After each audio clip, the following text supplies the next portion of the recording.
Why am I at this point? And how the hell has someone died under my watch? You can't even go and kill yourself. You can't even go hurt yourself. You're fucking useless. And I'm beneath the surface and you can hear the thumps overhead, like, and I turned around and looked at Vicey and he went, fucking run, now.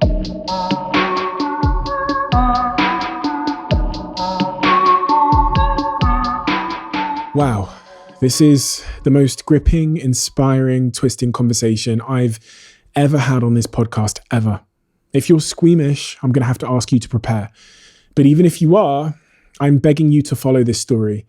My guest grew up in a broken home, one plagued with domestic violence, with abuse, with heartbreak, and he moved to 5, 6, 7 different schools as he stumbled through his childhood trying to find his way, trying to find out who he was, and then stumbled through his adolescence looking for purpose in life.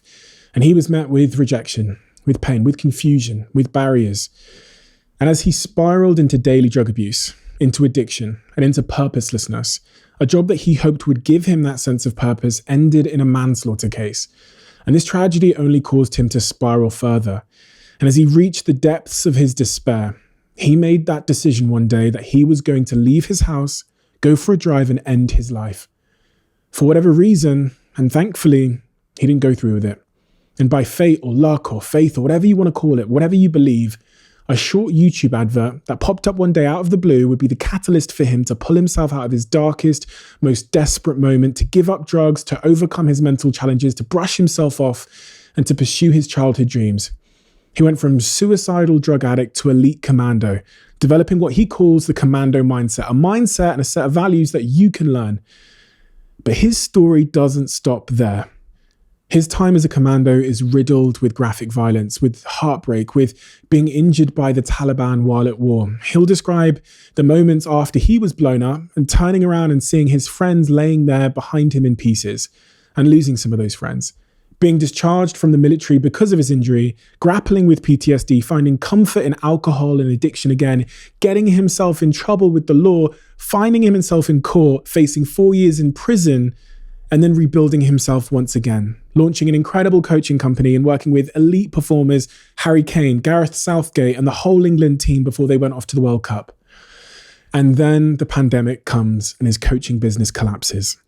But in typical Ben Williams fashion, adversity doesn't dictate his outcome.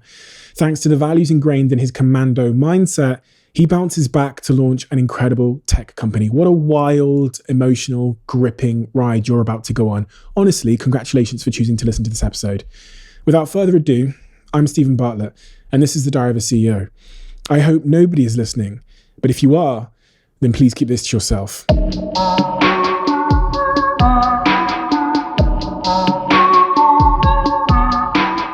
Ben, from doing this podcast over the last couple of years, one of the things that I've been reminded of, and an idea that's been reinforced in my mind, is how important all of our childhoods are in influencing what we then become. And I studied childhood psychology between the age of like 16 and 18, and it blew my mind to understand, especially in those early years, how that sort of fundamentally shapes who we then become as adults. And it's in some respects often quite hard to shake, right? You know, that old adage of not being able to teach a new dog new tricks because we learn most of our behaviors when we're young. So my first question for you is, tell me about your childhood. Tell me about that experience. How did that shape you? Yeah, my parents had quite a rough divorce when I was around, I think, 6, 7 years old. And I never speak about that divorce. I never go into detail, never talk about what it was, but it wasn't nice. And we sort of didn't see Dad for a while. And then the mortgage wasn't paid and Mum had to take everything on and we had to move, and we went from this lovely house to a very small house on a sort of council estate. And I think at that age, I didn't really see it too much. It was part of the journey. It was part of the process. I didn't recognize her problems. I didn't recognize what was happening. It was just, oh, Dad's gone. We're probably young enough to just get on with this. And it's funny because my kids are that age now. And I think about, what are they processing now? What are they going through? How are they seeing this? What do they see every angle like? And then I think as I got a little bit older and I began to understand their separation a bit more and how it was not a clean break, I felt like I was a young child who almost wanted to protect his mum. I had my younger brother that I thought I wanted to, or knew I wanted to look after and protect. And then she found a boyfriend who wasn't a father figure. And I hope you wouldn't mind me saying that as well. He was just there in the background. So when you say it wasn't a clean break, you mean there was domestic violence issues, or there was... It was an aggravated separation. That's pretty much as far as I'll go on it. But we witnessed things. We witnessed things, and I think that stays with you quite clearly in your mind as you move through. And when we go and move and transition into this kind of new phase of our life in a new house with a new man in the house who wasn't really acting up as dad, it was probably the most problematic area to be mum's dad and mum. And you can actually fall out with mum because she's trying to be dad. Oh, right, yeah. And vice versa as well. And I have probably the closest relationship in my entire family is with my mum, because I recognise everything she's been through, and she's an extremely resilient lady who's got herself to where she is today. But it is true, and I'm listening to your podcast and looking back on my own journey, you see every single little thing begins to affect you, I think, later down the line, rather than what you're going through at that moment. It's all about that processing. I don't think that processing happens very well when you're a child. It's, as I just said, it's kind of next phase. You know, then all of a sudden 6-7 schools later, and you don't fit in, and you know, I'm not the broken wing story. If you come to school and you don't know anyone, you're the kid they go and pick on.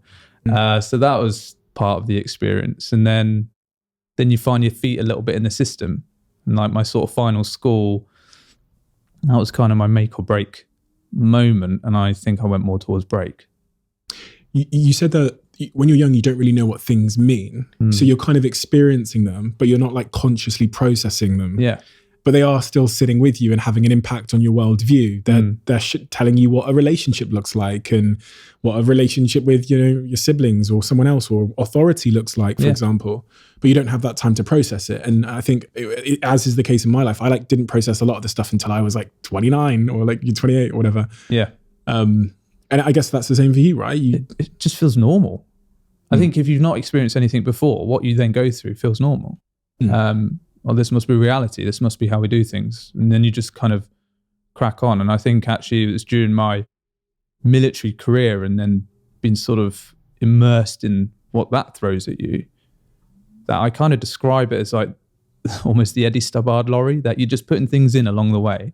Every now and then you just stop and put things in, and then you're just traveling at high speed, and then something will happen and you bang the brakes on it, and then everything comes flying forward. And that's what I kind of found over the sort of my mid-20s was, why am I thinking of this again? Why is this coming back? What's this all about? And trying to work out a way of beginning to process what I should have processed years ago. Talks about 6 or 7 schools. So you were expelled, or you were moving? No, we moved a lot. Oh, right. Yeah, okay. we moved a lot. So we moved from Guildford and then up to Beds area and went to some schools in Bucks, and it was just house to house. So we moved from school to school. Which is difficult for a kid.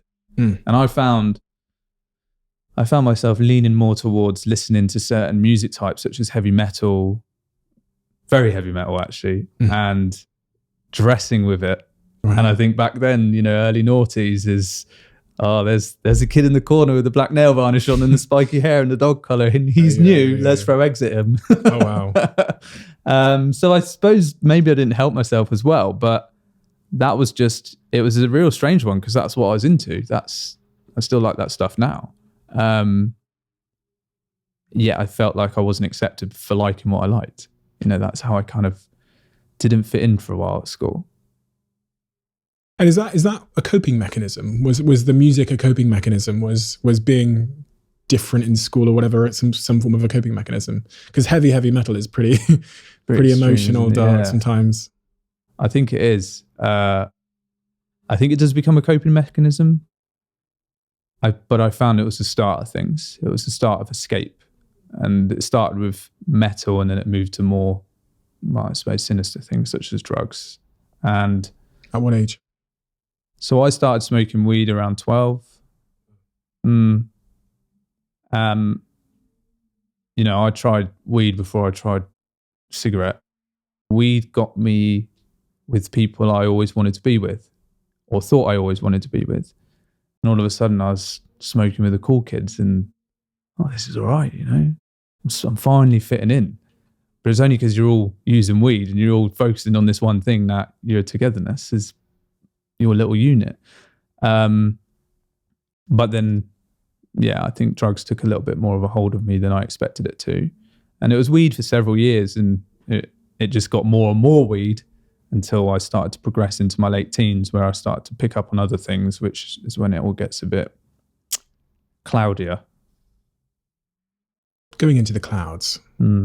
What age did you start experimenting or using other drugs? So I think, just to give you even more of an insight of what I was thinking, is I think because what happened between my parents and then not really having a father figure when we moved, I actually began this sort of hatred towards males. I just didn't like them. It seemed like it was the guys at school who would pick, and then I didn't have a father figure, and it was, am I the male? Where is the male here? And I just began this almost sort of disliking to males. And I started to have anger management around 16. And then I was going to ditch everything at school. I wanted to join the Marines and leave. And my mum, God bless her, was, no, you got to stay on the path you're on, do your A-levels and then move on. And then if you fancy doing it, do it then. And that then left me quite bitter, because I was like, I want to go and do this. This is my destiny. I'm going to go and join the military. And that sort of no from her was that moment where I was like, well, fuck you. I want to do what I want. But I still stayed in school, and it was like, what's the next best option? I don't know why becoming a bouncer suddenly becomes the next best option, but I wanted to fit in, and I wanted to live a more macho alpha male lifestyle. And I thought that was going to throw myself in the deep end and become a bouncer. And so I managed to get my SIA license. I prepped for my SIA license, which is the badge you got to have as a bouncer. When I was about 17 and a half, the moment I turned 18, I was on the door, and very quickly learned what the real world is all about. And it didn't go very smoothly for me in the first instance whatsoever. So to try and skip my almost youthful growth, I started injecting steroids. I started taking steroids orally, and then moved on to injecting, and then bulked up and got angrier and a bit more difficult to be around. You talked about wanting to be a bouncer because it would make you feel like an alpha male or whatever, and it would make you fit in. Why did, I'm really like intrigued by that thought. Where did the desire come from to be considered an alpha male? Whether in your own mind or to external, to other people. So I think part of it is the fitting in. Is why can't you fit in? Around that time, you know, Lock, Stock was quite old, but Snatch and certain other films were out, which they were almost in the limelight. It seemed like that way of life seemed to be normal. Not normal, but what you should aspire to be, like a aspirational. Yeah, aspirational, like gangster. And I watched a bit too much of that. You know, I read Lenny McLean's book and Roy Shaw's book and thought, oh, you've got to be hard to fit in this world. But I take that moment where, as basically mum said, no, you're not joining the Marines till you're 18, or at least do your A-levels. When we did sort of begin to have every fortnight weekend with dad again, the Marines museum is somewhere where he used to take us. We also went to the parachute regiment and to the Imperial War Museum here. He used to just take us around these military museums for some reason. I remember being a young sort of 9-year-old in utter awe as well, looking at these pictures of these really incredible people, I thought, because this is what inspired me. I thought, I want to be a Marine. And you know, as back as sort of 9 years old, 10 years old. And then when it's kind of many years later, when you suddenly almost pluck up the courage to be like, let's do this, it's a no. It turns you quite bitter and quite angry. And why not? This is what I've always wanted to do. And it does feel like that. If someone suddenly puts a blocker in the way of what you've always wanted to do, your sense of purpose. Yeah, that can make you think in rather negative ways. And that for me was when it was, well, what else can I do? Is it this alpha male thing? Is that what a Marine is? What's the closest to that then? And where can I fit in? And that's kind of what led me to the path of, I'll go where everyone seems to respect. I'm not going to sneak into the nightclubs like we used to do by putting our socks over our trainers at 17 to get in. I'm going to work on it. And those kids that have always taken the mick, those kids that have always thrown the odd thing at me are going to respect me. And there I was, 18 years old on the door. 2 questions. The first is, what did your dad do professionally? And was your desire to be macho in any way influenced by wanting to also be accepted by him at all? I would want to say yes, but I think I'll say no. I don't know where it came from. I don't know where it came from. And my second point was, there is a stigma in society that bouncers have power complexes. And what you've described there sounds like a power complex. Yeah. And it's this thinking that mum was dad and there was no other male in the house apart from her boyfriend who didn't really be dad to us. So do I need to be dad? Do I need to be the alpha here? And the older I got and the more I was on the door and the bigger I was getting, and I was working 5 nights a week, this was my full-time job. And you were getting feedback and validation from women. And you get into the fights, you get better at it, you get more switched onto it, you get more aggressive with it. And all of a sudden that validation comes in. You think, maybe this is my purpose. Maybe I am supposed to be here. And you don't see the animal you're becoming. Even at that age, you can be 20 years on a door, or you can do it within a couple of years. If you start doing it every night and becoming almost laser focused on being there for the violence, you're an animal. It's like the frog in the frying pan gradually being cooked. It doesn't realize. It's a good way of putting it. Yeah. It's particularly intriguing to me. I've actually never talked about this, but one of the people closest to me in the world followed almost an identical path. And they went through school, I think, in my view, lacking validation, probably in the top 4 people closest to me in my life, lacking validation. They then started using steroids at 17, 18 years old. I found the steroids in their drawer, and then they went and became a bouncer. And they were doing it they told me, for the attention from girls on one hand, but then also because I think it did something for their self-esteem. And this person is the single smartest person I know in the world, but getting that validation from being a tough guy on a door and injecting steroids and going to the gym, and eventually he even started doing some fighting, like UFC fighting stuff, I think was filling a hole. In your story though, I read about an incident when you were a bouncer that kind of changed everything for you. Yeah. I remember we had a neighbour, a little Irish lady. She's lovely. She's still with us. And I think she knew the underworld better than I did from where she was from. And I remember her saying, she said to me, she literally sat me down. When she found out I was joining, I was going to work on the door. She came and knocked on the house and sat me down. No one was in as well. And she was like, you don't know what you're getting yourself into. I was like, I do know. And strangely, as a young male, and you may have experienced this yourself, when someone says you can't do something or you don't know what you're doing, you're very quickly like, I know exactly what I'm doing. I've watched all the films, I've read all the books, I know how to do some sort of kick, I'll be fine. And she's like, you don't know what you're getting yourself into. Okay. So she was right. There was an incident which happened at one of the nightclubs in Milton Keynes where it was around 3 a.m. and I was leaving the venue. I was signing off at 3 and the rest of the team were signing off at 3:30. And I was literally about to hand my radio in, and there was just like this massive scream down the radio. And we had a door team, I think, of around 15. It was a big nightclub and it was still pretty packed for this time. And there was just this sort of scream down the radio. And then you heard black. And that was like, so you had code red, which was like, it's kicked off. Code black is like, we've lost control. And you just kept hearing black down the mic. And I was with a friend of mine, one of the doormen, And we were literally like, what should we do? And just chucked the radios and ran to where it was. And we ran down the fire exit. It's in the Escape building. I don't know if you know the Escape building in Milton Keynes. It's just like a maze. You go through one exit and you're just in a maze of concrete tunnels. And we were running down the stairs and then sort of round the corner.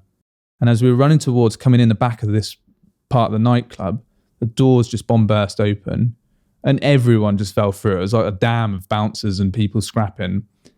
And it was just carnage. There was just people fighting all over the place. You couldn't even work out what was going on. And then I recognised this massive guy who earlier that evening had just been a pain.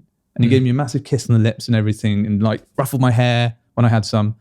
And was really patronising towards me and just, he put me in my place. Mm-hmm. That's what he was doing. And they were fighting. And it was inevitable they were going to kick off on this evening. And they did. And I just remember seeing like his arm dangling as they were trying to force him to the ground. There was about 3 of the other lads on him, big guys. And then there was brother and then 2 of the people fighting in this area of the team. And I just grabbed his arm and he was just like flailing me around. And I was just slapping into the wall and then back on. And then we all hit the floor. And there was this almost like crunch sound. But no one thought anything of it because he went almost even stronger. And I just had this arm. I was like lying there thinking, he's really trying to get up here. This is going to get out of control. And you could hear his brother screaming down the corridor, who's a big lad himself. And we were probably on the floor, probably about a minute trying to subdue him, calm down, calm down. And his face was facing back across me and it was just staring at the wall. And then I noticed some sort of pooling underneath his head and it just didn't look right. The blood itself was not a nosebleed, it was purpley. And I just said to one of the lads, I was like, I don't fucking think he's well. And everyone literally just massive breath came off him and he was still lying there, didn't get up. And one of the bouncers was a fireman and was like, right, roll him over, and then began trying to resuscitate him, but to no avail, and he'd passed away there and there on the spot. I remember standing there, watching it all unfold, suddenly going from this big alpha male, we're here to fight, to what the fuck has just happened? And then they closed the club, and they nicked everyone, and then we were on manslaughter charge for about a year as they tried to determine what had happened. He'd lost his life, as a man had come into a nightclub, whether he was a pain or not, had lost his life. And worse than that, 5 kids had lost their dad through an act of violence, through actually no one's fault. He fell, and the way everyone landed on him, unfortunately broke a bone in his neck, which caused him to go away. And it was put down as an accidental death. There was no malice in it. There's guys trying to defend themselves, and the court recognised that, and I'm glad of that as well, because things like that don't always get recognised, and people all do get in trouble for defending themselves. But for me, it was a serious point in my life where I thought, wow, we're not in deep here. We're fucking way past deep. Which became quite a hard thing to deal with. And then you lose your job. And by that point, I was already using cocaine and steroids, and you're trying to keep up this addiction. And all of a sudden it becomes an escape. And then you can't afford the steroids. You see yourself get skinnier, and it's, what do I need to do? I'll just do more coke, but coke's so expensive, and smoking more and more weed. And I just became extremely lost. I was cleaning school toilets at one point because that was the only job I could get, was to be a cleaner. And for me, I felt like I was very much lying on rock bottom. You lose your sense of purpose at that point, right? Like you lose your sense of orientation. And this, I've, in writing my book and in doing tons of studying over the last 2 years, I've really grown to understand the importance of especially men having a sense of purpose and orientation. And as I did some reading about why the life expectancy has dropped over the last 2 years in the UK and the US, I think I've mentioned this before, the data suggests that it's because of opioid addiction. And then you say, why are people getting more addicted to opioids? And the data suggests because men specifically are losing their sense of purpose. And I think Jordan Peterson's the one that says there's a purposelessness epidemic sweeping the world, which is why the life expectancy has started to decline. And it sounds exactly like that. When I read that in your story, as you've said it then, sounds like one of the worst things that can happen to someone, a man or a woman, is they lose their sense of, as I say in my book, their sense of like chaos. Because that chaos and that having stuff to strive for and aim for seems to be our stability.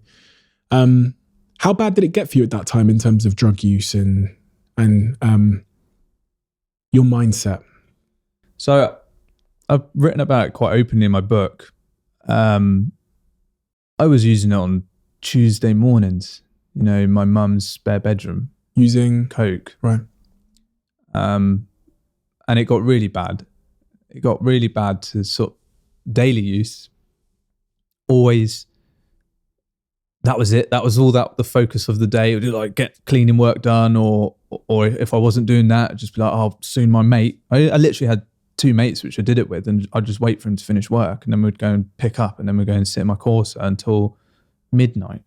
Just sat there, just looking at the stars, thinking it's a chill sesh, really just fucking wasting my time. And it was on one of those very lonely days where I just sort of thought, I don't even know who I am. And actually I have a girlfriend at the time who's now my wife. You want to meet a resilient woman. My wife who's put up with me for so many years. I've got a lovely family. And yet here I am sat with like half pulled blinds, shit everywhere in my room, no purpose, don't know where I'm going in life, taking drugs. Why? Like, I'm from a nice background. Why am I at this point? And how the hell has someone died under my watch? How's this even happened? And for me, that kind of was a moment of, I'll just give up. So I took the Corsa, which I shared with my brother, and I just went for a drive. And I had it in my head, this sort of ambition that I was just going to go and drive off something, or drive into something, or go and do something stupid, and try and escape what I thought was this internal pain. But it never happened. It never prevailed. I never did it. I actually ended up back at home after losing track of time, sat there, feeling sorry for myself. Oh, you can't even do that. You can't even go and kill yourself. You can't even go hurt yourself. You're fucking useless. Which, lo and behold, is when I sort of flicked on YouTube, the old clunky version, and that advert appeared, and I thought, I don't know if it's fate. I don't know if this is some sort of sign from above. What advert was it? It's the advert for the Royal Marines. Oh, really? Yeah, and it just came up. It was an old advert, and it was just there. It just appeared as one of the videos that I should watch. And it was a young lad, and I reckon he must have been about the age I was at the time. Sort of 19, 20, I think it was at the time. Still quite loose on my timings for that one. And he's going through the endurance course, which is one of the Commando tests, one of the 4 Commando tests. And the endurance course is a 2-mile bogs, tunnels, just a muddy hell. That's the kind of way I phrase it. A muddy hell, yeah. And then a 4-mile run back to camp. And to get to that point, you have to have done the 32 weeks of training. And that's the first test. And I remember watching it, and he's running through Woodbury's where it is, Woodbury Common. He's running, it stops. I said, would you stop here? And then it goes again, and he goes through the tunnel. Would you stop here? And then they have this obstacle in there called the sheep dip. And the sheep dip's about 3 meters long, and it's fully submerged. And you have no control. What happens is someone will put you under, they'll force you through, and then someone else is the other side, and they have to pull you out. You can't swim. You just go through like a torpedo. And it's a bit dramatic, but this kid goes under the water and he gets his trousers stuck on some jagged bit of metal, and he's like hanging out for breath. And then it's going, it freezes. Would you stop here? And then it freezes again, and it does it again. Does it like 2 or 3 times. And then it says, if yes, don't even bother filling out the form. And then the next cutscene is him with his green beret at night on a speedboat, Orc, offshore raiding craft, just going along. No music, just this weird sort of tone. It was like a and then it goes 99.99% need not apply. And that for me took me back to that young child in the Royal Marines Museum in Portsmouth who was looking at the pictures of old guys with moustaches in the Falklands and the early Iraqs, people who had become something. And I thought, what else have I got to lose? What else have I got to lose here than to just go and do it? And that week was a turning point. So you applied? Yeah. I can tell how much that particular video influenced you, because you can describe it. I mean, it must have been decades, right, since you saw that, and you can describe it in such graphic detail. I still watch it now. Oh, really? I still watch it now, only because it reminds me of that sort of transition in my life, that courage. You know, I always thought that I had a lot of courage. I think a lot of men do. What is courage to us? What is courage?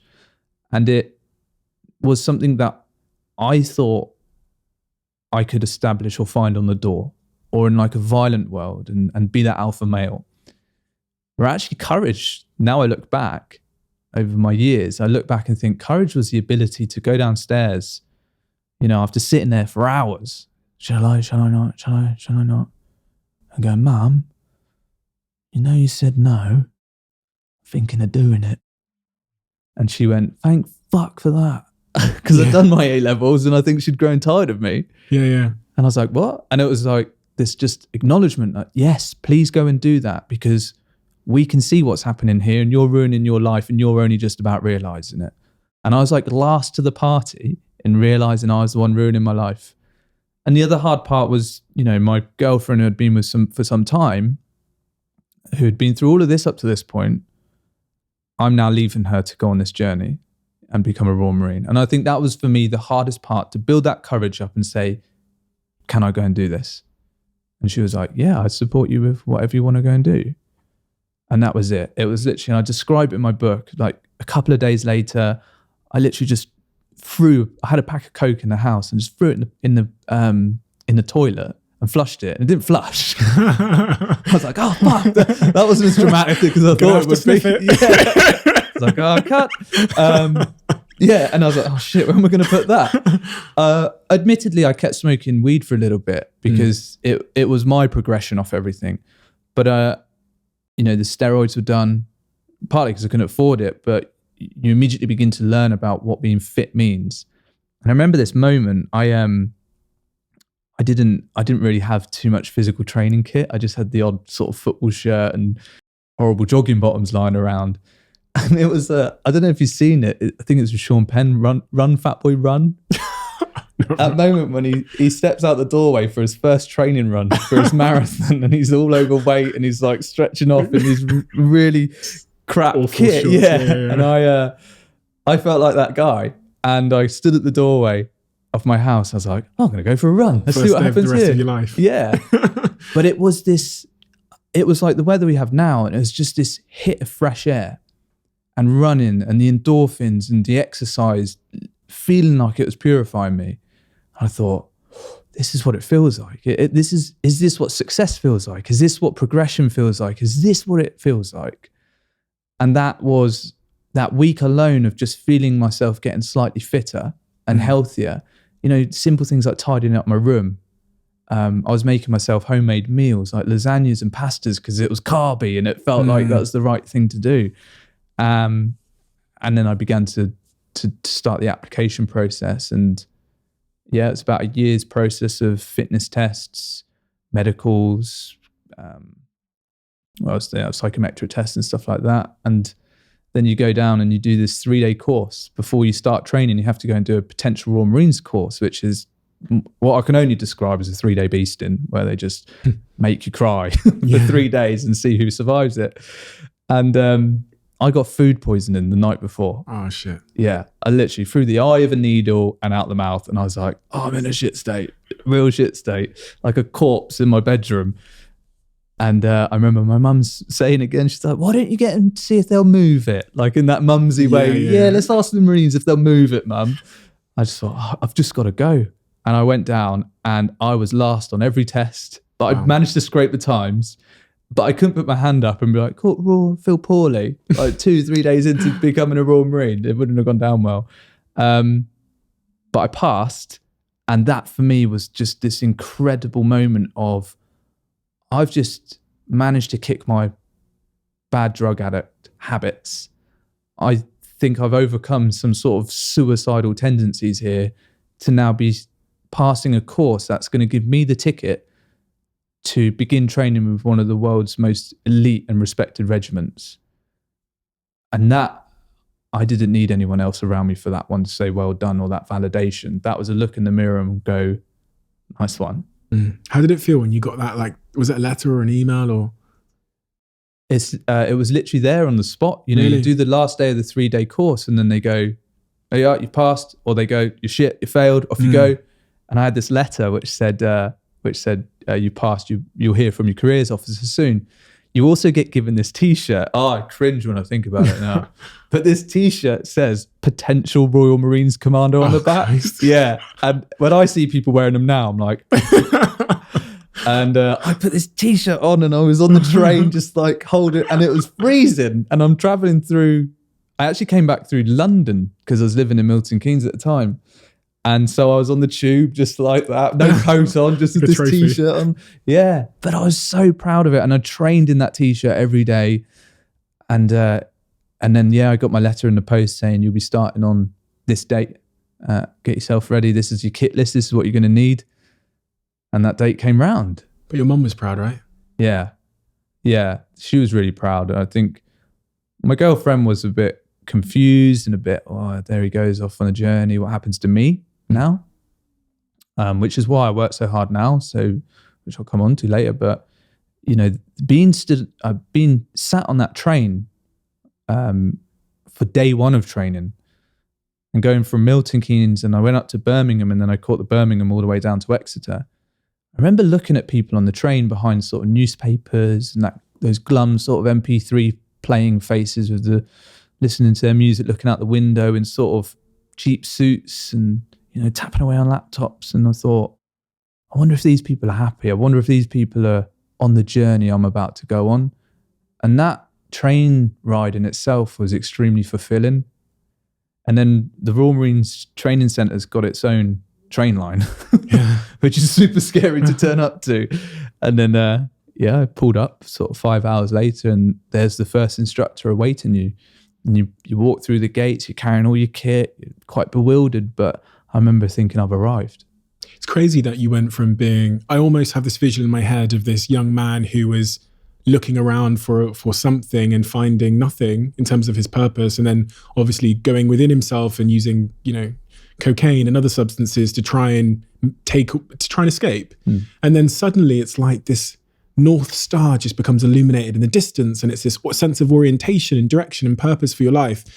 And that seems to be what, you know, changed everything. Obviously it takes a ton of resolve, because, you know, the way you've described it sounded, I've got to be honest, even though you had these challenges along the way, between like the moment when you decided you saw that YouTube video to when you actually showed up at the training camp, but it's tough for a lot of people to even see the North Star and then pursue it. And especially when they're holding the baggage of like addiction. And I find that pretty miraculous. I'm like, a lot of people wouldn't be able to do even that part. Going from addiction and suicidal ideation to putting on those shorts and going for that run. I feel like that's the biggest mountain to climb, right? Like, yeah, that was, I think that was part of the rush for me, was actually just arriving at the camp. And I'd watched a documentary by Chris Terrell called Commando on the Front Line, and it followed a troop through Commando training, which was it wasn't an old grainy one. It was, you know, a year or so before I was going to go there. And I just obsessively watched this. And at the time, Afghan had just kicked off as well. And so they were getting combat footage of what is happening out there right now, mix of this training. And I remember watching this thinking, I'm going to be there soon. I'm going to be there. I'm going to be there. And it took, you know, that's a year's worth of sort of preparation. And then I remember standing in the foundation block, which is where you spend your first 2 weeks with 60 guys I've never met before. All of us with shaved heads, or just look bewildered and a little bit worried about what's next. And I remember looking around thinking, oh, this is the room they filmed that first episode in. I'm in it. Wow. And you do think, like, what legends have walked through here? What heroes have come through? Everyone comes through that door over there. And I think even that itself was a real moment of pride. Like, I really enjoyed the first few weeks of training. And then it got quite hard. So they realised, all right, yeah, it's quite a long course and this is going to take a lot of resolve, as you say. But, you know, those initial first few days of just excitement and looking around and just being surrounded by excellence. You know, the values are written on the wall. Your corporals, your troop sergeant, your captain, they wear the green beret of pride and they're stood there immaculately dressed. I'm going to become you one day.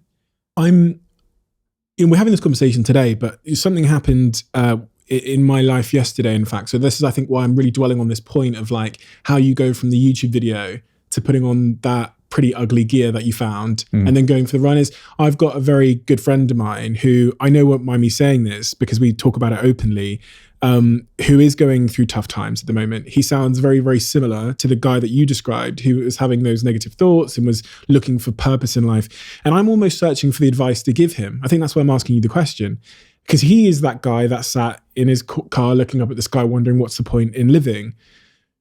What is it that takes you from that place to putting the shorts on and saying, do you know what? I'm going to do something for me for once. I'm going to help myself. No one else is going to get me out of this situation but me. That bit there feels like the hardest mountain to climb.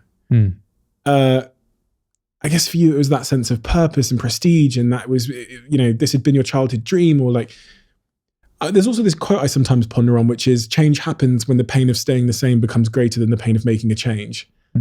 Like when life sucks so much that it would suck less to go and be beasted. Yeah. You've got to want something. That's what looking back, having learned everything along the way, it was the desire to want something. What is it I want? And it wasn't the validation of being a tough guy at all. It was to be part of my dream. You know, and you think back to that 9-year-old, he'd almost made his mind up on the spot there that he's going to join the Marines, and that kind of got taken away. And then I took it away from myself anyway. And I think almost further away it gets, it becomes less tangible. So when the incident at the nightclub happens and you find yourself becoming wrapped around the wrong axle completely, you think it's getting further away. I'm losing control. I haven't got it. I'm losing that thing I want. To that finally that day of something that reminds you to go, remember what you want, to go, fuck it, I'm going to go and do it. And do you know what I've found? I know a lot of people like this. I still have a few of in my close friendship group. And I've worked with a lot of people like this as well, where it's actually the courage to go and do it. Somewhere in your friend's head, he'll be thinking something that I want to, he may look at you, yeah, but you're successful. It's easy for you to say it. Look how well you're living the dream. Fuck you can't give me advice. And you're like, oh, dude, come on, switch on. In there somewhere is something he wants. In there somewhere is a desire. In there is a child who had an ambition for doing something. And the older we get, what I found with my experience, it feels like it gets slightly further away and that gap gets bigger, and all of a sudden you've got to take a bigger step or a bigger leap. But if you have that ability to go, no, I do have the courage with it, that gap closes. And it takes steps, it takes baby steps. And people think it's overnight. You know, you may have found this, oh, you're an overnight success. It's like 10 years worth of hard work. Lionel Messi says it took 15 years to become an overnight success. That's because deep down in the shadows, those people which are fighting it every day, the addiction, the difficulty, the desire to go out on the piss with our friends in the normal world, to do the drugs, to eat unhealthy food, whatever it is that fight right there to go, yes or no. Should I follow the easy option or should I follow the hard option? And sometimes the hard option isn't the challenge. Sometimes the hard option is the courage you have to build within yourself to take the steps. You know that. Is there anything that I could have said to you when you were in that point in your life, when you were doing the drugs and having suicidal ideation? If I was your friend, Is there anything that I could have said to you that would have helped you get out of it? Because as friends and family members, we're always trying to change, help, right? And I sometimes doubt the power of a mate turning to you and being like, pull your shit together, It strangely happened to me. So I won't mention his name because he's doing sneaky beaky things these days. But there's a close friend of mine. Sorry, what's sneaky beaky? Peering from curtains, working for special forces and doing things like that. Right. Not pervert. No. Okay. Yeah, can't do that one again. No, he's not pervert. That's why I won't mention his name. A friend of mine was within this lifestyle I was within, and he decided to join the Marines, and he got out of what we were embroiled in. And I remember ringing him like, what's it like? Sort of inquisitive about it. And he just said, come and do it. And for me, that was like this guiding light. It was someone within my life who actually had come away from what we'd all been doing and plucked up the courage to go and do it. And it wasn't some millionaire entrepreneur. It wasn't my mum. It wasn't my dad. It wasn't a really senior Marine. It was a friend who was probably about 15 weeks ahead of me on the process, who's not even made it himself and is still going through the hardest parts of training to say, come and do it. Come and give it a go. You've got this. And that was almost that, not validation, but that boost to be like, yeah, all right. Because that's a relatable role model. He's just like you. Yeah, it's someone I know, but it's so real. It's so, hang on, he was with us 15 weeks ago. I know him. I ring him and I'm like, wow, okay, I'm gonna follow in your wake. And which in turn becomes quite intimidating because your sort of social group's looking at it going, well, the Marines is really hard to get in. Now 2 of them are there. One of them's guaranteed to fail, aren't they? Surely. And I'm looking at him going, wow, he's stronger and tougher than I am. Is it me? And that sort of creeps in every now and then. But it was that role model to have. So as you were saying that, I was thinking that people will now look at you after being in the Marines for, it was almost 10 years, wasn't it? Yeah. 10 years. They'll see that Marine a decade in, they'll see Ben and they'll think, oh God, I can't do that. He's, like he's a big, strong man. He's disciplined. He's got this mindset. There'll be a kid sat in his bedroom, glancing at that YouTube video of the Marines advert thing, and then looking over at Ben and thinking, oh no, I'm not Ben. He's all polished. And it's funny that it sometimes takes a relatable role model to be the bridge where you go, do you know what? There's a guy that's halfway through the journey who I know, and I'm like him, and he's not special or smart or whatever or rich. And that's the bridge that I'm going to use to get in there myself. It's one of the things when I do the podcast and when I talk about my story, I always want to let people know that the guy you see now that can talk and that can do this business stuff and no social media was like an idiot who got kicked out of school, can't spell still, can't do maths. Well, it's just like you. But as you say, maybe the defining thing was courage. And that courage came from just a delusional belief that I could. This is why I wanted to write my book, Commando Mindset, because I wanted to get people thinking that a Commando mindset is a particular way of thinking within our world. To have 100% of the Commando mindset, you have to become a Commando. You have to go through a process and join up. But everyone has to get themselves to the gate. And I become quite interested in the getting to the gate part to start. And who doesn't get to the gate? The biggest critics never stand on the start line with you. They're always the ones in the stand giving it the big one, aren't they? It's those on the start line who get to the gate. Now, I got to the gate and I was really proud of getting to the gate. How cringeworthy, but potential Royal Marines Commando. Yes, at least I'm a potential Royal Marines Commando instead of a potential civilian, which I don't want to be for now. I want to go and live and enjoy the world in different parts of it. Some you wouldn't go to a holiday on, but I wanted to go and see it. And that for me was a really interesting point. And, fast forward many years later, I managed to get the prestigious job of going back to the Commando Training Center as an instructor and get to see those people get to the start line and see them go on their journey and listen to their stories. You're a bit of a tough guy over them at times, but listen to their stories and hear them say that they had drug problems. And this happened within their family. And, this person lived on the street for this long. But now you're in my world and I'm going to try and take you from what you were and turn you into something that we need you to be but you have the ability to be as well. And that process, seeing them go from civilian to commando. And that's really empowering, because I get to stand there on the last day of training when they finally do it and you can finally call them mate. When, it's a bit hard up to that point, but it's like, good effort, mate. And you have a beer with them and you tell them a little bit about your story. They go, whoa, I thought you were like this sort of thing. Yeah, like, untouchable dickhead. Yeah, that's it. Yeah, pretty much. But instead they realize you're a human. What is the commando mindset? Are there principles to it? What's the philosophy? You talk about it being something that we can all sort of reflect on in our own lives. And we can all have that commando mindset, I guess, in the home or in work. What is the commando mindset? And well, we have an ethos. That was the sort of thing that first jumped out at me when I got there. And we have values. And the values is pretty much what makes us courage, determination, excellence, self-discipline, integrity, cheerfulness, and humility.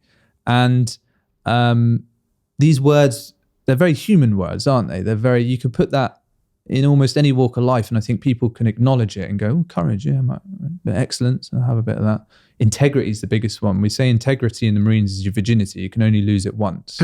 And so when you have that way of thinking and you have that ethos amongst your peer group and your leadership group, most of the time what's coming out of people's mouths is true. And that whether that's moral courage to say, we're the same rank, and you got to stop swearing less, and you got to take your hands out your pocket, and let's set an example for people who are below us. To even being able to say that to a senior commander, like, oh, should we have our hands in our pockets right now, sir? But it's this ethos within us that enables a particular way of thinking, and it's when you're in the most extreme circumstances, when bullets are coming at you. I remember my first ever combat engagement. We were in quite a large patrol of 12, and we'd flown into an area in the green zone and told the Taliban are here, you're just going to have to go and find them, which is like finding a needle in a haystack sometimes. And we were on the ground for about 4 hours, and we always take an interpreter with us, and they have a radio that intercepts Taliban frequencies so they can actually hear what the Taliban are saying. And it was the first time I think I heard the Taliban as well. You hear these voices, and it's quite squiggly over the net. You can't really hear it properly, but you just think, that's our foes. Oh shit, they can see us as well. Where are they? And they said, we can see them. They're heading towards the melon now. And melons was their code word for IED, improvised explosive device, a homemade bomb. So the Taliban are saying across the radio that they can see you. So they're talking to one another, saying they can see us and that we're heading towards the bomb they've planted. And you start thinking, well, maybe they're trying to egg us on. Maybe it's not real. And we went into this farmer's compound and we stayed in there for about half an hour to gain our breath and have some water. And then they came back on. They said they've gone in person. They said his name as well. They've gone in his compound. We'll pay him a visit later. We'll get him on the way out. So you're looking at the poor farmer thinking you're getting a knock on the door later you don't need. But also we're in the safety of this small compound that we're going to step out back into the open soon, and they're going to see us. And we stepped out of the open, and straight away we can see him again. And you kind of, are they trying to pull our bluff? Because they know we can hear them. They know we listen to them. And you kind of take it sometimes with a pinch of salt, but you have to take it seriously. But then we had assets in the sky, which was a drone saying that it can see fighting males coming towards us all carrying weapons, and they're moving down this street. And that was like, okay, this is actually real. And we hadn't been hit by this point in the tour, and this was about to get very, very real. And everything changes. The adrenaline's high, but it's controlled. You've got control, and you think, I know how to deal with this. Stay focused. And we came up to a ditch, which it's almost like a T-junction ditch where one met another. And then to cross it was probably about 4 foot deep. And then you had to pull one another out of it. And you get onto a track, and then there was a wall, and the track sort of went left and right from us. And about 3 of us got out the ditch, got onto the track, and then just a hail of bullets came flying down the track, and they all spat off the wall and off the floor and off the trees around us. And what you're taught to do when you're shot at, you're taught to do something called RTR, which is return fire, whether that's from the hip, shoulder, whatever, just spray in a direction, take cover, return accurate fire. RTR. I nosedived into the ditch. Don't blame you. Yeah, like quickly as well. And just completely flopped into the water. My kit's probably weighing about 100 pounds. So I've just gone straight to the bottom of the ditch. And I'm beneath the surface and you can hear the thumps overhead. Like split second you're underwater. Split second. But it's long enough to go, that wasn't the right thing to do. I've just done everything against what I do in training and what I've been taught to do. You panicked, right? Yeah, massively. Like, oh shit, someone's shooting us. What do we do? Jump in the ditch. That seems to be like the cleverest thing to do. And I jumped in the ditch and I remember this thought coming through my head going, oh, you fucked up big time there. Get out the ditch. And I, in that second, came up out of the water and noticed everyone had done the same thing. So I was like, right, I might have dodged that one.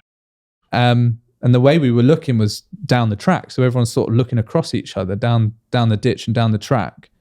And there was one person still on the track, returning fire on his own, stood up. Literally, you couldn't make it up. It looked like that sort of Call of Duty image where he's just firing away on the track. And it was our commander, Vicey. And he just looked over at all of us in the ditch and went, check your fucking flashes. And that is this internal system which just goes like that, because your flashes are what you wear on your shoulder, and it says the words Royal Marines Commando, and everything those three words mean is related to the ethos, related to our values, related to those 32 weeks training, related to every person that's died for those flashes, and we're all hiding. And he doesn't need to say get out the ditch, come on the track, or anything like that. He just screams, check your fucking flashes. And that's your reminder to go, oh, I need to switch on and be a Marine here, as opposed to hide cowardly in the ditch. And then we got out and you get into the fight. And that's what the mindset isn't necessarily just down to skill and ability. It's that ability to tap into what you're programmed to do, what your DNA is, what your value system is. Have courage, have excellence, have determination. All these things that were just words up to that point have true meaning for you to get into the fight. Whether you lose your life in that moment or not, you're there to do a job. And that's what it looks like. And those values, as you described them, go back through that list again. Courage, one of them was joyfulness, not joyfulness, cheerfulness. Cheerfulness in the face of adversity. Why is that so important? That's the one that struck me the most. I was like, that sounds like smiling. If you don't laugh at it, or laugh at you. And I've lost count the amount of times where I've been soaked in mud, I'm absolutely hanging out, and a Domino's pizza and being at home won't go amiss. And you look over to the right, and all you can see through these muddy faces is teeth, someone else looking back at you, and you just go, and you giggle, and you're like, oh, this is shit, isn't it? Yeah, look, let's get on with it. Because if you don't laugh at situations that get tough, it is going to laugh at you. And the moment it starts to laugh at you, you're going to begin to suffer. Now, it's not in the case of when people lose lives, you're stood over there going, having a giggle. But it is those moments of extreme warfare where rounds are pinging off the wall in front of you and you look at one another and go, fucking hell, that was close, wasn't it?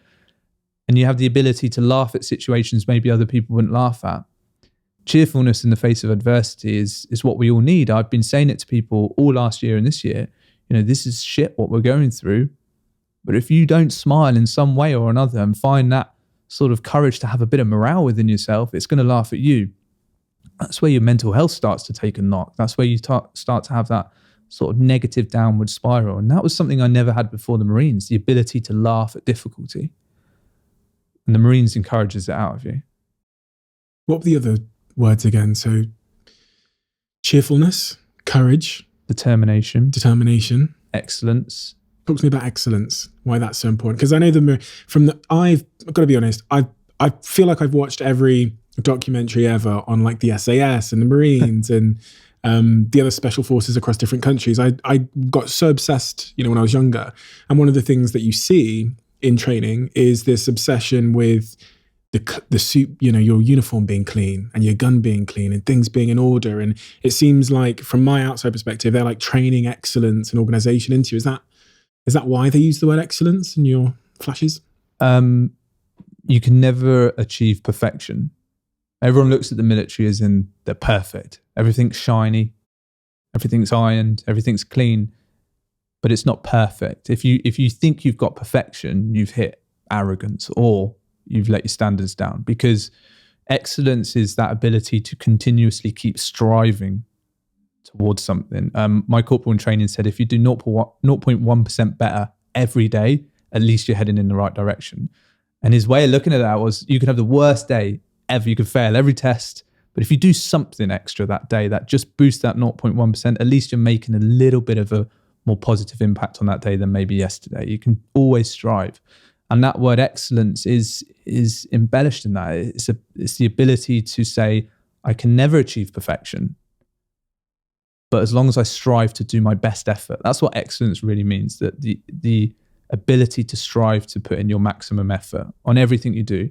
You could be the slowest guy in the troop and not be able to keep up with everyone. But if you are hanging out, I always used to say it to my recruits, I don't want to see you just giving me the face for the sake of it. I want to see your face that you are fully inserted in the locker.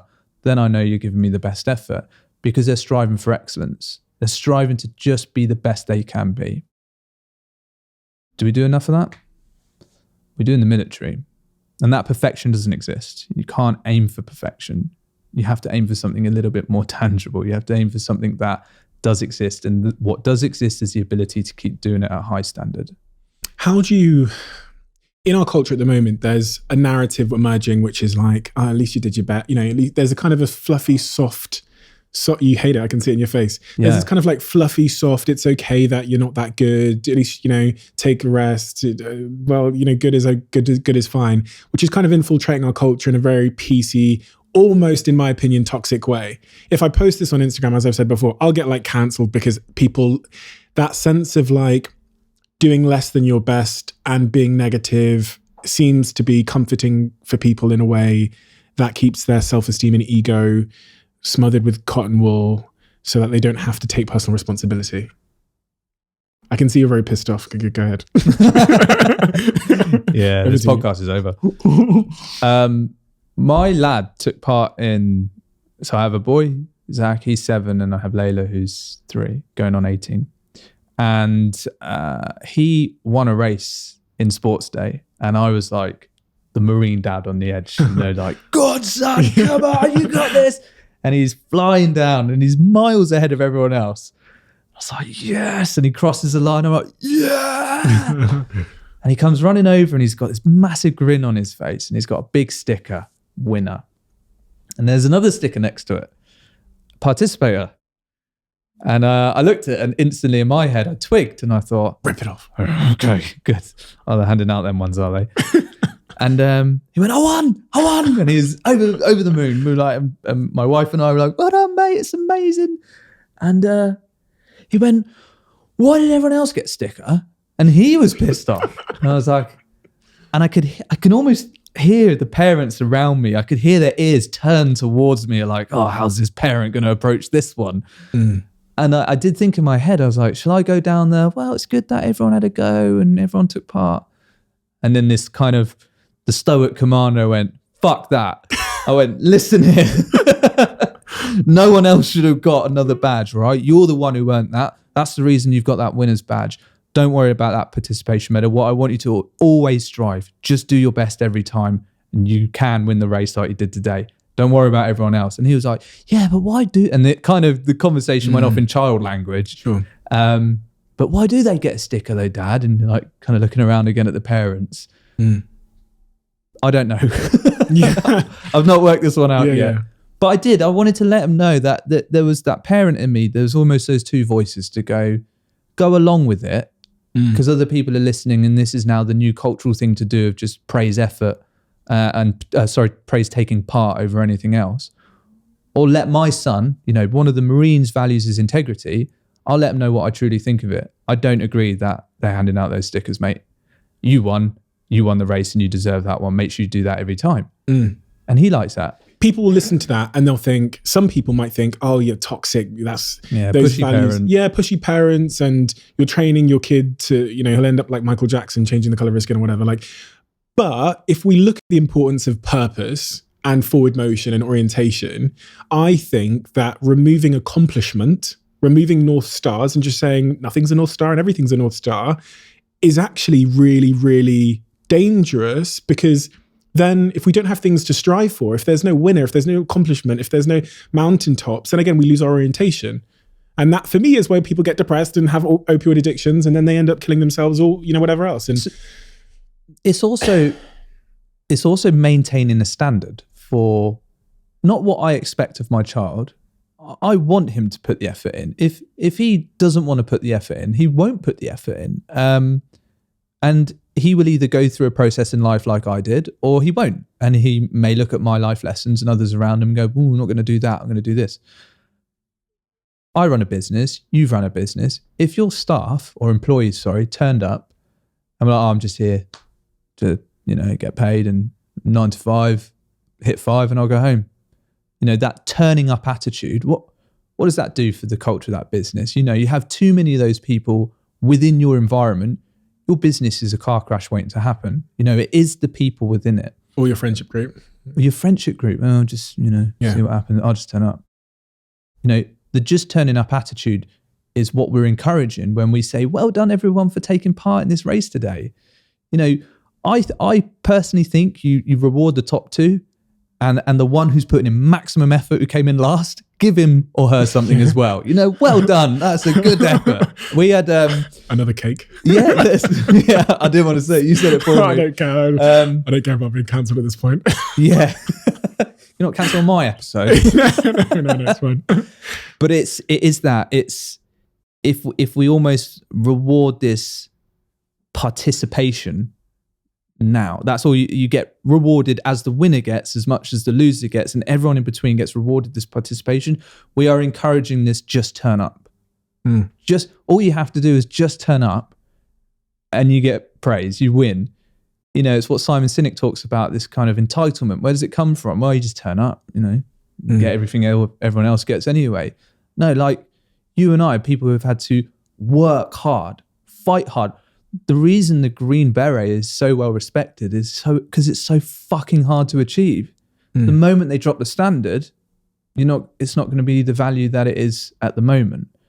Maybe that will happen. Maybe society will push it through. I know training was very different to when I actually took recruits through training. I have seen that difference in culture. Society is having an impact on that. We are rewarding people for just turning up, simply just turning up. And that to me is, we're not breeding this Michael Jordan attitude. We just want you to come and give your best effort, the excellence, turn up and strive. Don't just turn up and tick boxes. That's a big thing that I took away from the military, is do not tick boxes. You can get your report. We were always encouraged with our reports to be way better on it. Don't just, well done. You've done everything you need to do in these couple of months. It's good effort. You've done all this and this. That's what we look for. It's funny because people that just turn up state of mind and the kind of soft, fluffy cultural narrative that's kind of breaking through, especially on like social media, I think is designed to try and protect your mental health. But I think that the argument we're saying is it actually has the adverse effect, because it takes away that sense of like striving and accomplishment, which is so clearly important for people to live fulfilled lives. And it goes back to the point I made about chaos being stability and stability being chaos. If even in my industry there was no competition, there was no podium, there was nothing to aim for, my life would descend into some form of probably some form of depression, because I would have there would be a purpose. And although, the mountaintop or the podium actually isn't the moment of purpose, the journey is, the striving, the training, the whatever, it's important to have it there. And I'm glad we had that conversation, because I think a lot of people don't. Melons, you mentioned the word melons earlier on. The Taliban talking about they planted their melons. I heard that it was in fact one of those melons, one of those IEDs that took you out of the military. Yeah, it was the catalyst for sort of end of my career. I've got something really exciting to share with you. last week, as many of you might have seen in the press, it was announced that I would be joining the board of Huel. And for you guys that know me well and know how much I drink Huel and how much it's been a key part of my life and running my business and staying healthy, will know why this is exciting to me, because it's a product that I absolutely love. And the reason why they sponsored the podcast in the first place was because when I knew that I was going to be bringing it back and investing in the production of the podcast and the team, I wanted a partner who I could talk about authentically without having to bullshit you. And Huel is that partner. So I reached out to Huel and said, listen, I'm starting my podcast up again, and I'd love you to be the sponsor of it. And so as I've got closer and closer to Julian, some of you will know he actually came onto this podcast and he will be coming back on in the future. We realized that there was a lot professionally we could do together. And upon leaving Social Chain, I got a ton of offers to join boards, to join companies, to be an advisor, a consultant. You can imagine what my inbox looked like immediately after the announcement. And I said no to everything. I'm a firm believer in rejecting good and the holdout for great. And when Julian had the conversation with me, I said yes to joining Huel's board in less than a second. I knew what he was going to end the sentence with, so I said yes before he ended it. And I've started working with the team now on products, on their comms, on the wider business, on the brand, everything. And it's amazing. I absolutely love it. So what started as a little podcast sponsorship, what started as a conversation with a remarkable entrepreneur in Julian, has now become a more formalized relationship. And I'm a board member of Huel. And I think it's important to be honest with you about that, because when you hear me talking about it, now you know that I'm actually in the building. So yeah, just wanted to share that with all of you. Back to the podcast. You mentioned the word melons earlier on. The Taliban talking about they'd planted their melons. I heard that it was in fact one of those melons, one of those IEDs that took you out of the military. Yeah, it was the catalyst for sort of end of my career. We were deployed on an operation around 3 or 4 weeks before the end of this particular tour in 2011. It was called the Hornet's Nest. It was just an area. I've heard that before. Yeah, it's not nice when your commanders say you're heading into the Hornet's Nest, and when they follow that up with "we're going to go and hit the nest." Okay, all right. Good luck. I'll see you later. I'll do my postcards now. But the idea was to go in and disrupt the Taliban in an area they thought they were untouchable within, and we knew it was going to be heavily contested, and they had the civilians on hand there. They had it all, and it was really deep in the green zone as well, which I think this is sort of end of August, beginning of September, so the crops are at 7-8 foot. The tree lines are sort of every 100 meters and the trees are very high. It's just a really difficult place to operate in. It's like a jungle in a desert. And we landed the Americans gave us a lift in the morning, dropped onto target, and within about 4 or 5 hours, we'd had 5 guys taken out of the game already by a grenade, which came into the compound and just detonated at their feet. Taken out of the game? Yeah, so injured and put back on stretchers and put straight back on the helicopters. We then took attack. Well, we started to receive an attack from 3 different angles. So they were firing at us from let me get my bearings right, north, west, and south. And they were firing at us from 2 different angles from a distance to distract us from an attack which was coming in from this 3rd angle, which was to sneak up to the gate and try and get into the compound. So we were sort of really trying to fend off, and this came sort of every half an hour. It would just pick up and then it'd drop off, and we were scrapping all day. It got to the point that if you weren't on the roof fighting, you were trying to get your head down to get some sleep and then ready yourself to go up, and things would explode and you'd wait for a scream or wait for something, and then the firing would start again. Oh, everyone's all right, just carry on. It was just the most surreal situation. And we ended up fighting with the enemy pretty much all day that day. And then we needed to push a patrol out in the morning. And that morning just had this weird feeling about it. You know, the day before, 5 guys had been blown up by a grenade, covered in frag. We'd had some injured civilians come in. It was just quite a chaotic day. The Taliban had got right up close to the gates, and we've managed to push them back and kill a few. And it just kind of leaves you the feeling the next day thinking, oh, we've got another 6 days of this, 7-day operation, or another 6 days of this. That first day we're there, it got that bad. That mortar fire was getting called in over us, landing literally 50 meters in front of the compound to stop them advancing on our position. And that's frightening. That's, you're close to that sort of hand-to-hand combat. And the next day I remember waking up thinking, I didn't have a great night's sleep. You don't really get good night's sleep out there. And this really weird thing happened. I was sort of messing around with some ornaments which were on a shelf, just like being a nosy sort of Brit, having a look around this compound. And I ended up flicking this sort of like weird dish thing. It had a car battery, like just half a car battery in it. And I poured it and it had all the acid and it leaked onto my head and then onto my face and then onto my body. I was like, oh my God, I've got battery acid on me. And I even said to myself, that's a bad omen for the day, isn't it? And there was just these like weird, tiny little events that happen. And I think they only seem weird now because I look back and like, because there was an incident. And one of the Marines, Darlow, Luke, we usually rotate on patrol. So on one patrol, he would go at the front or second from the front because of the weapons we carried. I carried a light machine gun, which is, it's between we have two machine guns. We have the GPMG and then we have the LMG, and the LMG is slightly smaller. And I had the LMG. And so you go that second person to cover the first person, who's a rifleman who is literally with a metal detector looking for the bombs. So you're there on their shoulder and you work as a pair. And it was actually my turn to go in the middle of the patrol, and it was Luke's turn to go up to the front. And neither position really is any skin off your nose. I was like, do you want to swap today? And he's like, no, I'll stay where I am. I was like, yeah, I'll go with Jordan up the front. And we came out of the compound and literally straight away into a ditch and then into a cornfield. And we kind of navigated our way through the cornfield. And the idea was to get up to this village, which is probably about 200 meters from our sort of base, I suppose you could call it, an occupied compound. And we just wanted to get in there and talk to some of the locals and see what the problem is with the Taliban and where they are, and see what intelligence we can get out of them. And I was with Jordan at the front, and with us was a dog handler, and we had the dog handler because they sniffed the bombs. And we came to the edge of the cornfield and there was just no one around. Call it atmospherics.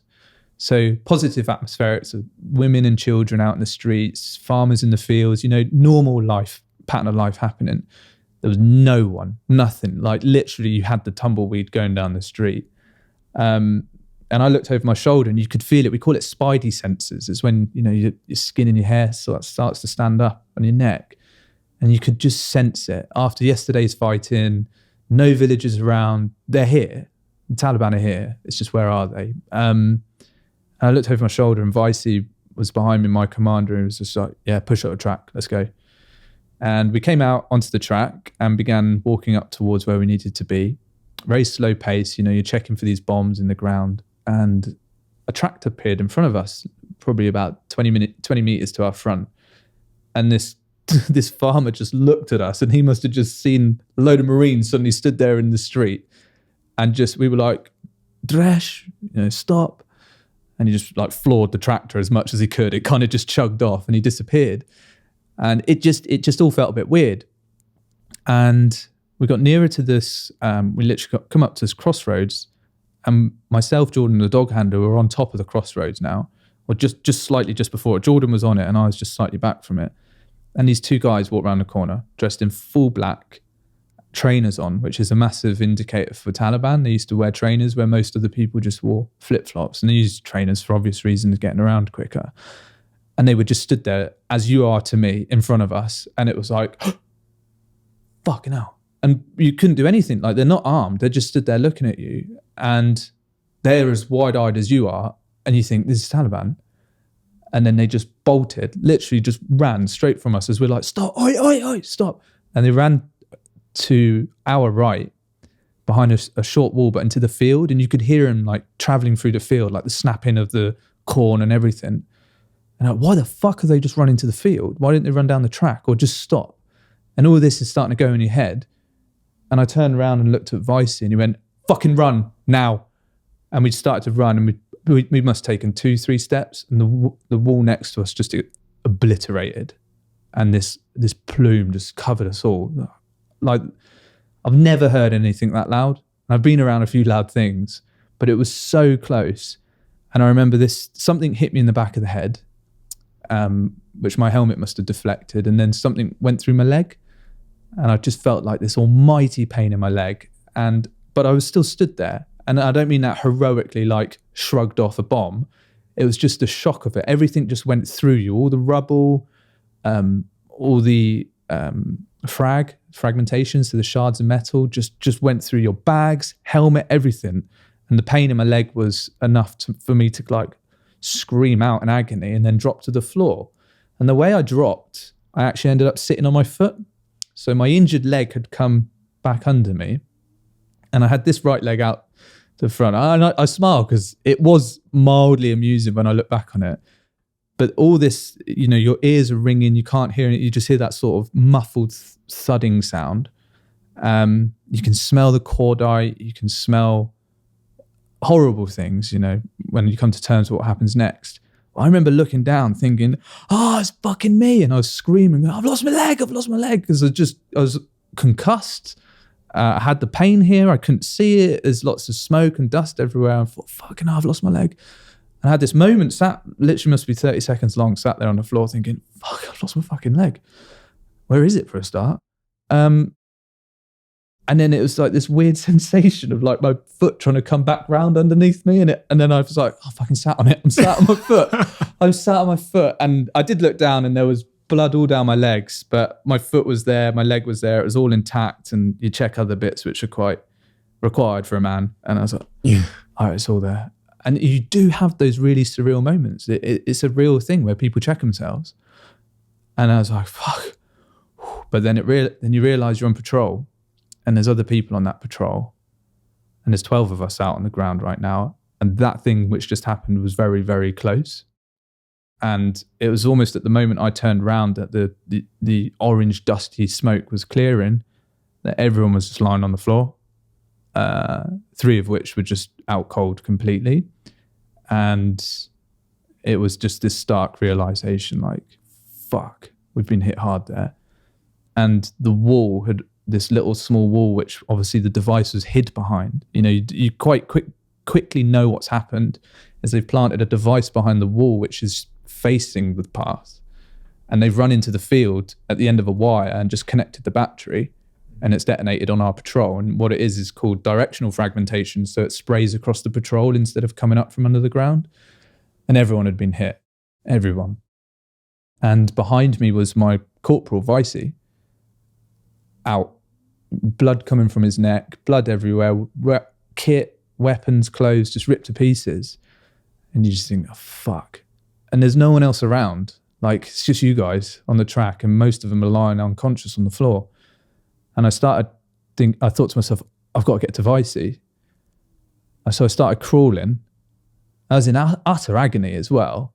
I just knew I had to get to him. And as I was getting near, I could see that he'd been struck in the neck. And it was doing, as you would see on Casualty, coming out at an angle. I've been in these moments before. I've been around people which lost legs. I've been there for people which have been injured. But there was people left and right, you know. There was, your team were there. On this occasion, everyone's just fucking out cold. And as I was just getting to Vicey, a Marine came sprinting up the track from right at the bottom and just jumped onto his neck, like with his knee, literally jumped onto his neck. And just leant into him, and he started shouting at me, going, get your fucking kit out now, get your kit out. And so I started fiddling around for my medical kit. And what we were trying to get out was this thing called hemclot, which is like, it's like a bandage, but it basically, you stuff it into a wound and it expands. And I needed to get my hemclot out, but you have to throw it. It's like this technique that you take it out, throw it over your shoulder so it doesn't get caught in the dust. And you have to keep it over your back so you can then put it in, but you're not packing all the shit in around him. And he's like, get your fucking hemclot out now. And he's now obviously removed his knee from his neck and he's got his fingers in the wound and he's trying to hold on. And I remember looking at it thinking he's trying to hold on to his artery there. And he's trying to pinch his artery going, stop fucking looking, start putting it in there. I was trying to do it. And he grabbed it off me and went, I'll do it, hold that. And then you're there like, fucking hell, I'm holding it. Literally pinching it together, going, don't go, don't go, don't go. And then the medic came up from the back and barged me out of the way and just started treating him on the spot. And all I could do was just hold his hand and was just like, pray for your kids, stay for your kids, stay with us, stay with us. And this sort of 45 minutes flashed by and we were on the helicopters and we were back at Camp Bastion and they were going through triage and I don't know, miraculously, they're still all with us today. Vicey lost his leg in that moment as well, which is unfortunate. Darlow, who I was meant to swap with, took fragmentation through the temple and is now disabled because of it, but he's still with us and is still great fun to be around, still a Marine at heart, definitely. And a few other lads taking it in the throat, all over their bodies. And we meet up every now and then, not so much now, but we meet up, we call it the bangiversary. And you look at these kind of reprobates, which are still just got scars all over them, and you share the stories and you take the piss out of one another. Vicey always says to me, he's like, you were crying when I was dying, weren't you? I was like, yeah, I fucking was. But it's a part of that journey, and it was a real intense moment. But we signed the dotted lines. We put ourselves in that position, and that's what happens in war.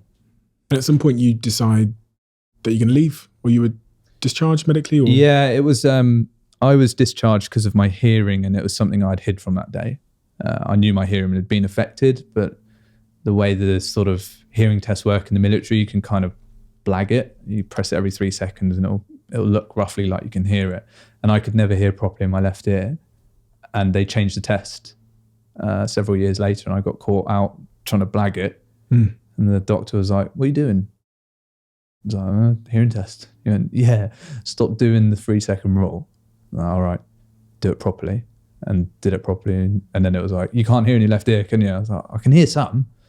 He went, let's have a chat. And yeah, we sort of, that was the ball rolling between being elite military to leaving the forces. Not easy to leave, as they say. Life change is very different. Yeah. Have something to aim for. That's what I decided. The moment they told me, I think I'd been up through enough stuff up to that point to go, okay, this is what happens now. Adversity strikes, and you've got to work out how to get through it. I had this ability to coach people.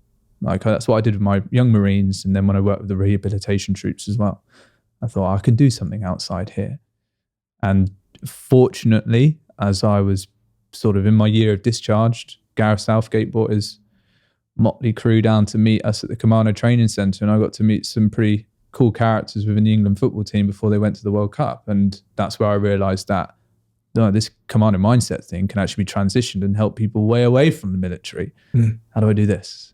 But between that gap of leaving and starting your next sort of chapter, I was reading that you suffered with PTSD, and you were, because it would be conceivable that someone would then fall back into the old patterns, right? Like losing your purpose again, and then like losing your sense of orientation. And was that I think I had that relapse, or I know I had that relapse actually not long after Afghanistan.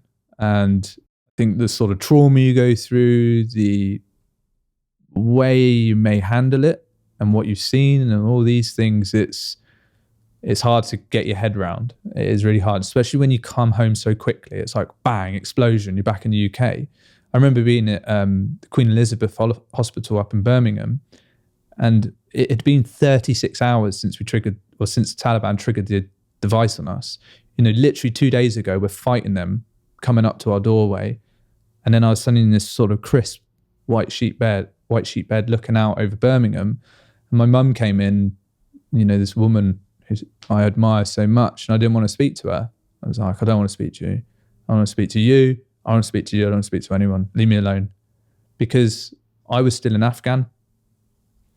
And I genuinely think even to this day, a part of me still stayed there, and I could never get my head around it. So when I rehabbed and I was fit and I could go back to the unit, I would drink, fight. I ended up getting court-martialed, and I was suddenly spiraling back towards that bend before the Royal Marines, using that violent way of being and taking a substance to sort of numb the pain, which in this case was drink. And again, it was this, back at square one. Done this career, all right, I've just fought for my country, and now I've got to go and stand in front of the judge, which ironically was over an incident that I was defending someone else for when someone pulled a knife out. It was just, it kind of felt like, really, I'm actually trying to do something good here and I'm getting punished for it. But that's maybe the naive way of looking at it. But it was a difficult moment. I had to begin to process what had happened in Afghan, and it was just another moment of processing, as we keep almost coming back to, is how we process stuff. And Afghan was tough. We lost people. We lost lives. People lost limbs. A lot of people lost limbs. There was this constant battle in your head because of the IED threat. You can never see them. So you would walk out on the ground and think, oh, I wonder where I'm going to put my foot today. And that's like 7 hours long every day. That has its toll on you, like constantly looking like that everywhere you go. I remember when my then fiance, we moved into the flat together, I was really mad at her for the way she stacked the bean cupboards. I was like, what the fuck aren't they facing the same way for? And she was like, why are you being like this? They need to be, because then when you go to say because, you've got nothing for that, because they just fucking do it. And that's me still like packing my kit regimentally at the end of my bed. What if we get attacked? We need to be good to go. And it's so hard they call it decompression. It's so hard to decompress from that. And you feel so pent. And I remember coming back thinking, no one respects us. Like, it seemed like the civilian world didn't care. The London riots were happening. We can't even get it right on our own shores, let alone trying to help other people out. And you just felt forgotten. And it wasn't you who felt forgotten. You felt the lives had been forgotten and everything, which isn't the case. I meet so many people now. It's like, wow, it's amazing to meet you. Thank you so much for what you've done for the country. And you get to this humble point now where you're like, yeah, thanks. I signed the dotted line. I'm so pleased you appreciate it. But back then it was this kind of bitterness of, why don't you care? I've just done this. Why don't you care? And it took me about a year to get through that. And I look back now and think, I think that's actually quite natural for a lot of the Marines that they went through and soldiers. And then I got that turning point of picking up my leadership courses to then go and work with recruits. And that was it for me. I was like, even though I was dodging and weaving the hearing tests, I was like, I get to invest something back now. And I get to make the next breed of Marines comes through. And that became your new sense of purpose, right? That was, and it's such a valuable thing for me to do. We ended up moving the family. Well, my wife moved down pregnant. We had Zach down there. We made a life. And I really felt like it was just brilliant to be part of their journey and see them progress. And that's what the purpose became. It was seeing people go from A to B and being part of their journey to say, I believe in you. You need to believe in yourself. And you see them progress. And even that comes to the England football teams. Like, you can do this if you put your mind to it. And they got that close. Yeah, they did get very close. Let's talk about that then. So where does Gareth Southgate and you ending up sort of working with the England football team just before they went off to Russia? Yeah. Russia, yeah. They came down to get a taste of our world. That's how it was literally put. And the idea that they would come down and be immersed in some activities that we do. They'd do some of our assault courses, but they'd also be introduced to the mindset. That's what Gareth wanted to do most. And he wanted to introduce them to our values again. That was a really important part of their whole trip, was to know what courage looks like. What does excellence look like? Self-discipline, humility, integrity, all those words. And it was very surreal. I felt like a giddy kid most of the time, knowing that they're in the buses, they're almost at the training area. We were up in one of the woods that we train in, and there was me and 5 other corporals and then our sergeant. And you could see the bus turning up and we were like, oh, they're coming. Literally, like, we were like that. Like, and then you were the tough guy when they that was it. Yeah, Taff, our troop sergeant, was like, when they come over that wall, don't forget that you got to put it all on though, boys, all right? Yeah. And we were like, yeah, Roger, no worries, Taff. Laughing. And then Harry Kane appeared first and we were like, tough guy. Literally like staring him down.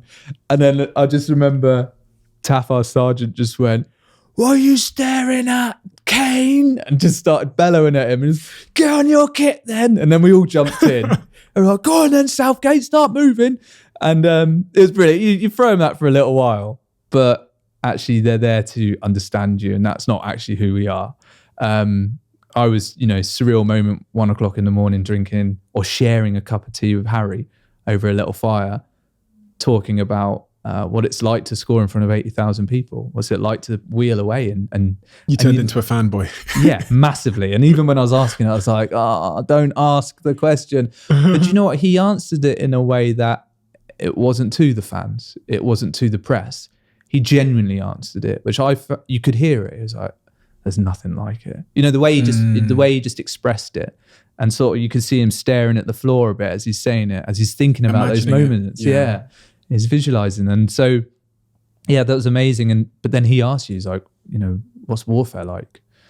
Again, that sort of stumps you a little bit, like, wow, the England captain's just asked me what it's like in Afghan. And you have this conversation, and it was just so normal. It got that normal that I started moaning to him about holiday prices because I just paid for the family to go to Lanzarote on an all-inclusive. And I was like, hey, ain't holiday prices through the roof at the moment. I just paid $3,000 to go Lanzarote. And then I'm thinking he's just got back from Dubai. He's probably just done all these things. But he was so humble with it.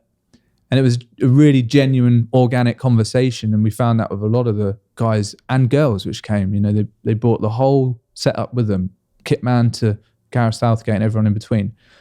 And they just wanted to see our world and see what values mean when you're going through different things. You know, when you're in the mud and water, it's very easy to be in that position and feel like, oh, this is shit. But when someone's going, this is what courage looks like. This is what this looks like. This was what this looks like. You know, it helps frame it in a different way, and it helps show you what your ability is, what you can do, and what that meaning of that word is. And that was something that we kind of encouraged them to take to the World Cup. And I think they did. I think they did. And there's been a lot of press around it as well. Yeah. So yeah, they did well.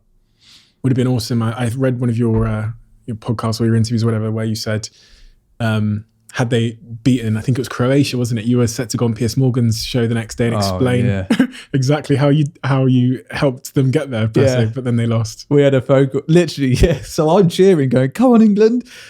We're made after this. Come on, lads. You get to go on Piers Morgan. We're going to give Piers a hard time. But it didn't happen. But hey, you know, later, I think it was January 19, I went and did the keynote for Gareth at the Football Writers Awards at the Savoy. And I did mention, and I know a lot of people phrased it, but there was an element of pride to be part of that journey and say, you know, they didn't bring the trophy home, but they definitely brought football home. And I think it's really unfortunate that we didn't have it this year, you know, the Euros or last year. So much. Whenever it was meant to be. Last year, wasn't it? 2020 it was, wasn't it? Yeah. Summer 2020 Euros, yeah. So, but I thought it brought the nation a little bit closer, personally. The other thing I was intrigued by was I read this, I think it's ARA, sort of strategy per se, which you've adopted to help you deal with difficult situations. Could you explain that a little bit? Yeah, so ARA was almost kind of made up on the spot when I was trying to think of some things to deliver to people. And I've written ARA's quite a focus within my book because we all encounter adversity, we all encounter challenge. And one of the biggest things I've noticed with myself, and then when you look at it objectively with other people, when people encounter adversity, there's almost that fight, flight or freeze mode people go into. There's like, oh, I'm going to take this on, or I'm going to bail out and hide in the ditch, or I'm just going to stand there. And there's a lot of research around most of us actually freeze. We just, don't know what to do. And for me, going through a lot of experiences, you know, where I really go back to is when we lost our first person in battle. We lost Dino, and we lost Dino within 5 minutes of a 24-hour operation. We literally ran off the back of the helicopters at sort of 4:30 in the morning. We were going to take a village, and helicopters went, troop were crossing the ditch to get into the village, stepped on an IED, blew him up, and he was gone.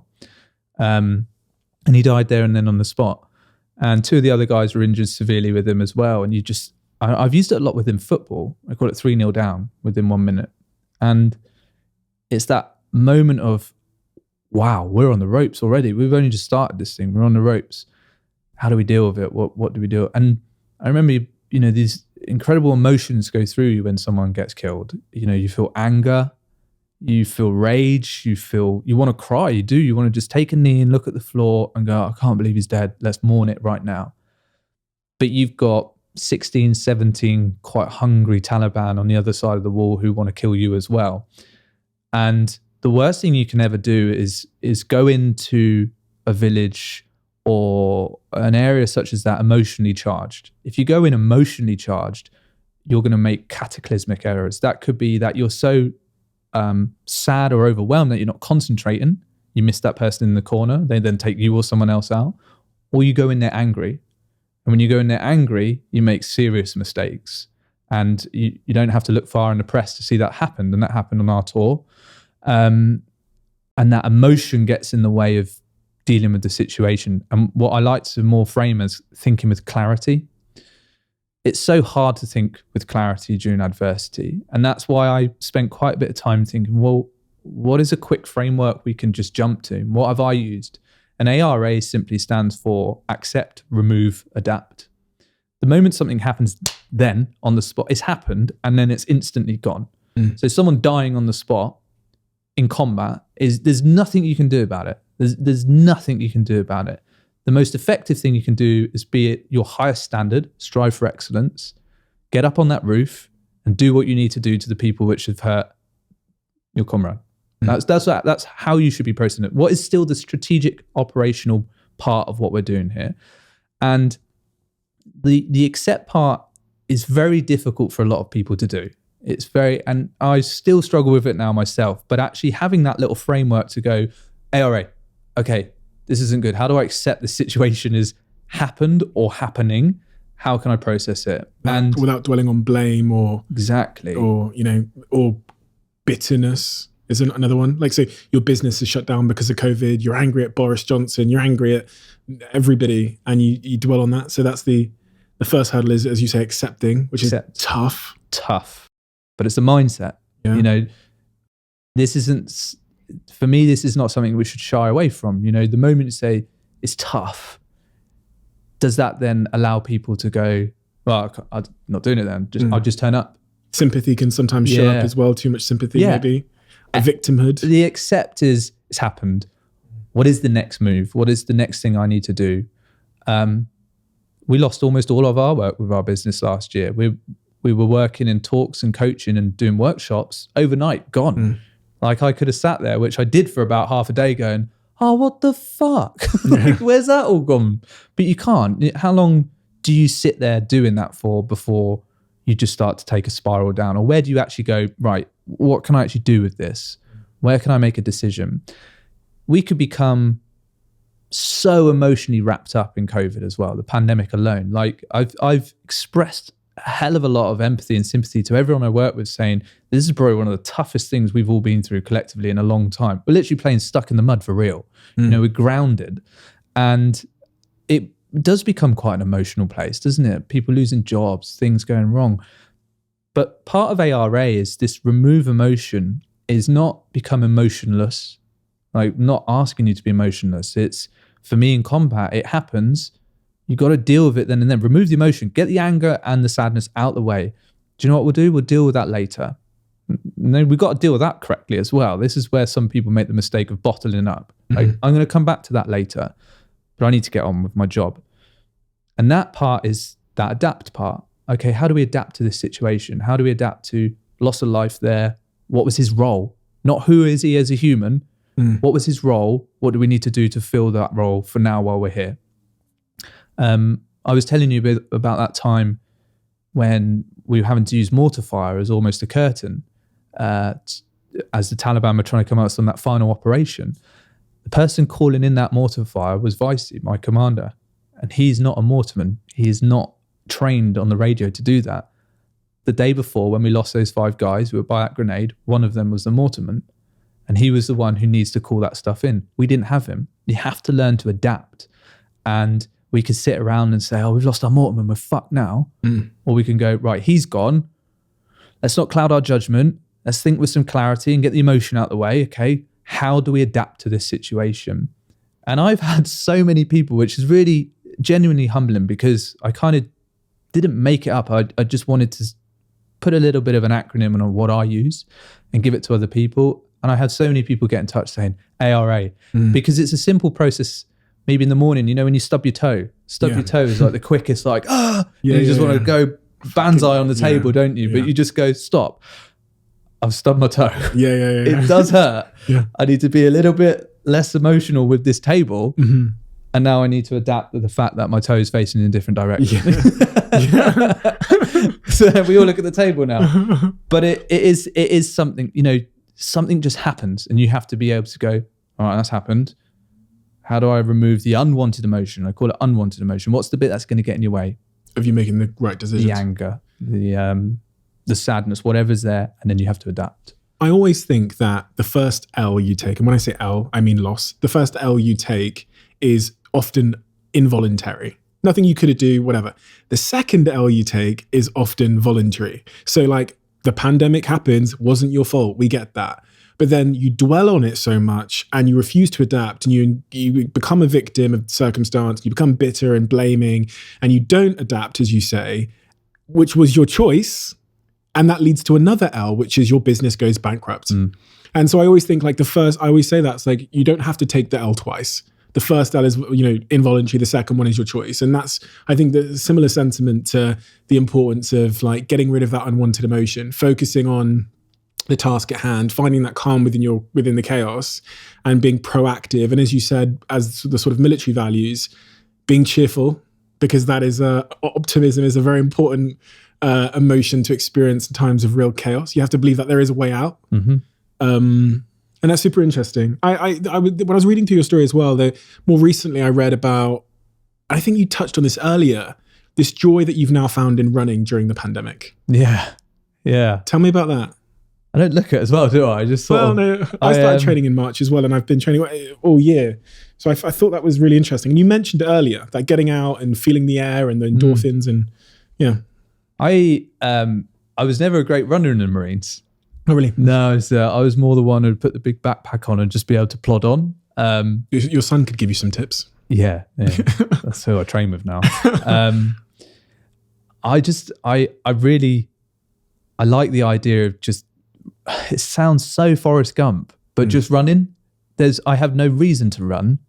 I think during the pandemic, I found it a nice bit of an escape. You're locked inside all the time. You're on Zoom call after Zoom call. The kids are downstairs, and you just need that moment to yourself. And I just love being out there running. It's interesting. My business partner and his wife asked me the other week. She's like, "Why do you run?" I was like, "I don't know." It got me pondering. So I think maybe I'm a little bit better prepped to answer your question. But I use this word escape loosely because I think I've used the word, I've escaped before in the past through drink and drugs and the more sinister things. Escape now is actually just to be with myself for a while.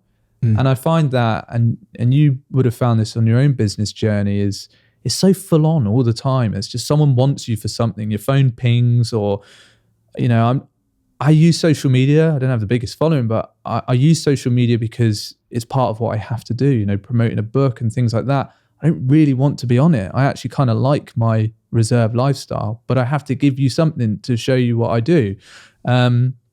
Which I was listening to, I think it was Jake talk about on your podcast this morning. And it was really interesting. It pricked my ears up about thinking about it. But running is, I don't have my social media on when I run. If I need to, I'll record a video to be like, "Oh, I'm out running," and post maybe some times. But I just like being out there. I like feeling a bit of the pain in the shins and in the feet.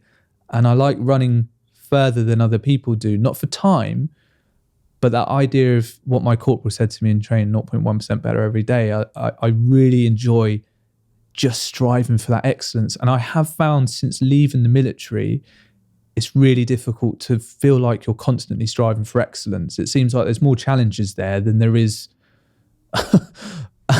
success, to be honest. It's like one thing after the other. Oh, we've done this within the business, have we? Oh, that's good. Oh, something else come along which is difficult to deal with now. Is it brilliant? But for me, being out running is that ability to escape. I live in a wonderful part in the southwest. You know that area very well. Up onto Dartmoor, onto the southwest coast. You just incredible places to be and take the dog out running. And I actually found in probably the last year or so, it's an incredible space to think. And I run back and I actually pick my pace up at the end because I'm like, I cannot forget that. You end up running back home and getting through the door and you're like, what about this with this? Yeah, that might work. But it's just a place to be free, And I'm not a gym bunny. I go to the gym, I kind of walk around it, look at a few things, do the odd pull up and then go home. I love being out on the road, and I love being out on the muddy trails as well, slipping around, getting wet, getting muddy. It's just fulfilling, isn't it? I think when I was in the military, that was all the time.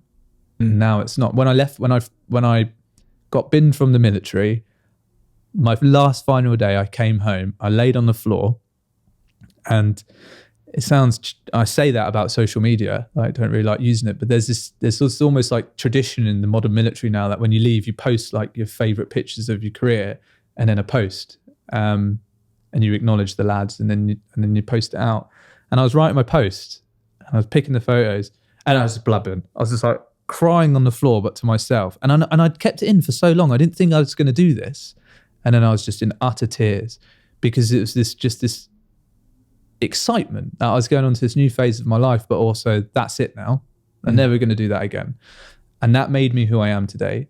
And I lied on the floor. And I think part of the tears was, I'm never going to go mountain training again. I'm never going to go out to the States and go in the Mojave Desert again. I'm never going to go to Afghan again. I know it's difficult as it was. It's an adventure. And then crying. And my wife kicked my foot, which she's actually literally hoovering next to me. She's like, "You're going to get up?" And I was like, looked at her. She went, "Oh," and we had this little moment together, and I kind of like gave it all on the plate. And then I went and booked Marathon des Sables. Yeah, of course you did. Because I thought, I've got to have something. I've got to have a challenge which will fulfill that. So now you're running this business, Lupin. What is Lupin doing? I'm guessing you've really felt the pain of running a business and starting a business, because it's a startup, right? During the pandemic. What is Lupin doing, and how's that process been? So what will help me explain Lupin even more is probably stepping back into the Marines for the first time, when I put my hand up and said, I don't think I'm that well at the moment. I think there's something that might be wrong.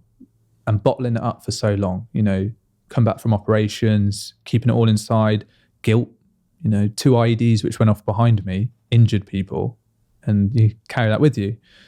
And so you feel like you can't talk out. And there's that stigma of don't talk, just keep walking forward.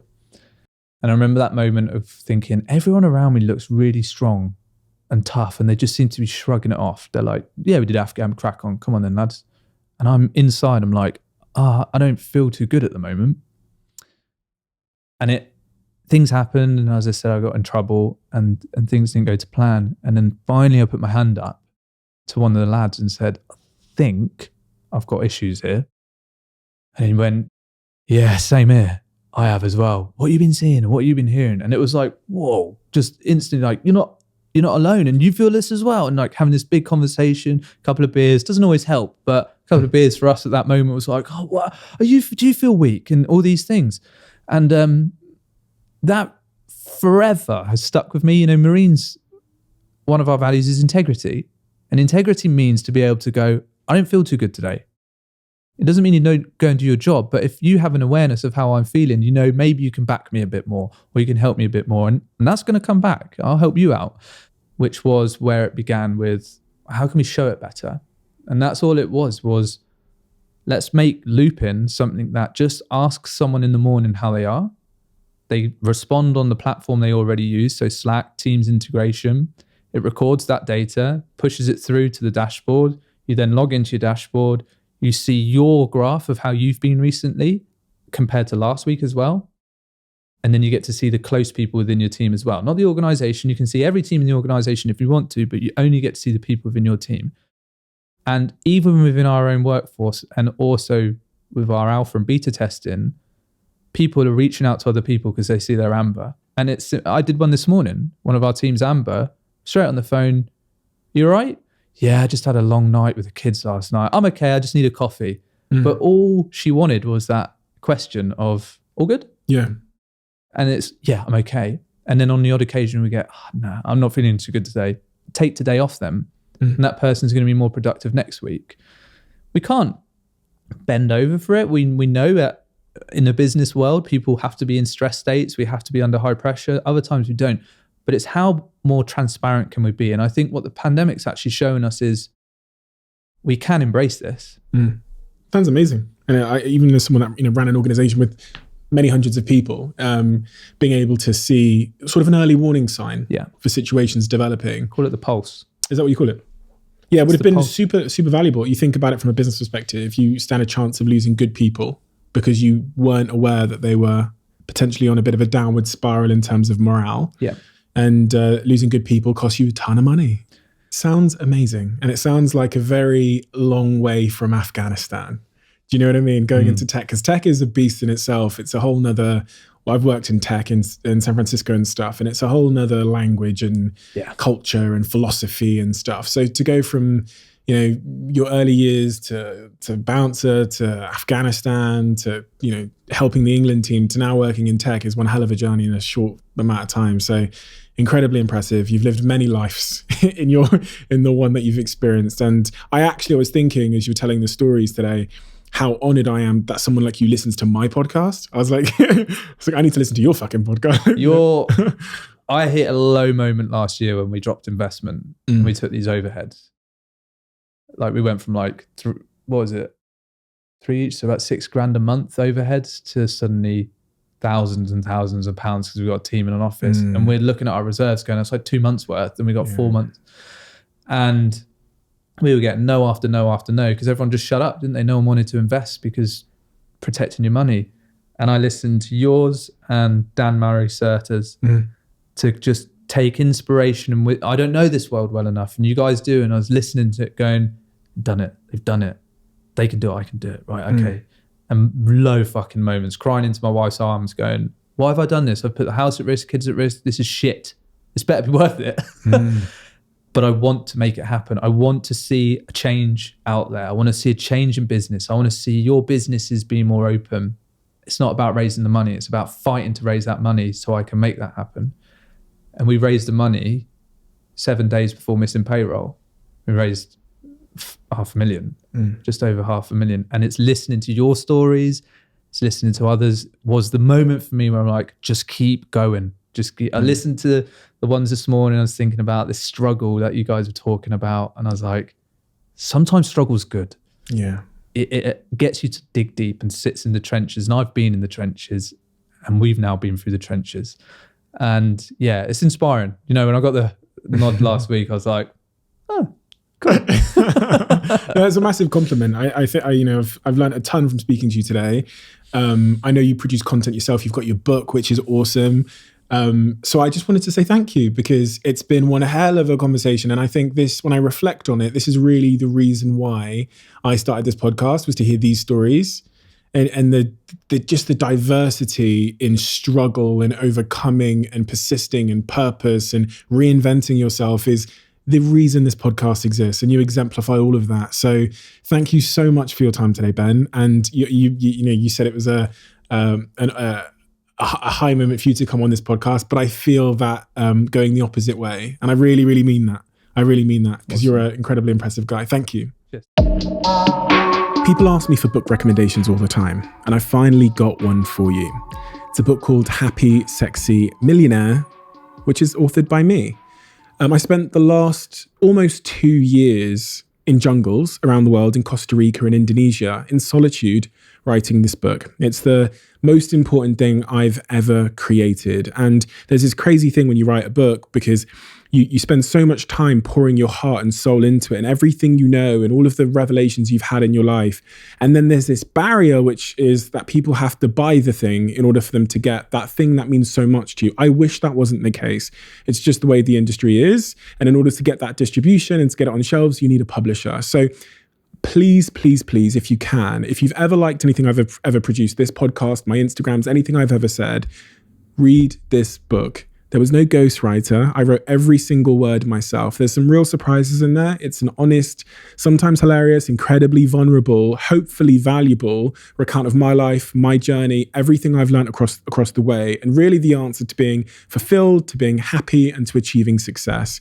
It is the most important thing I've ever created. So I implore you to go to Amazon now or wherever you get your books and get that pre-order. And everybody that pre-orders the book, because pre-orders in this crazy publishing industry count as way more than just a normal sale. If you get that pre-order, I'm going to put you into a group with everybody that's pre-ordered it, and I'm going to send you some exclusive stuff. So the first things I'm going to do is a series of voice notes, which I think are going to be pretty powerful. I'm going to give you access to some tickets, which nobody else will have, and I'm going to do everything I can to thank you for giving me that sort of £9 of your money or whatever it is. Happy Sexy Millionaire. You can pre-order it everywhere now. And if you do get that pre-order, please do DM me because I'd love to thank you myself.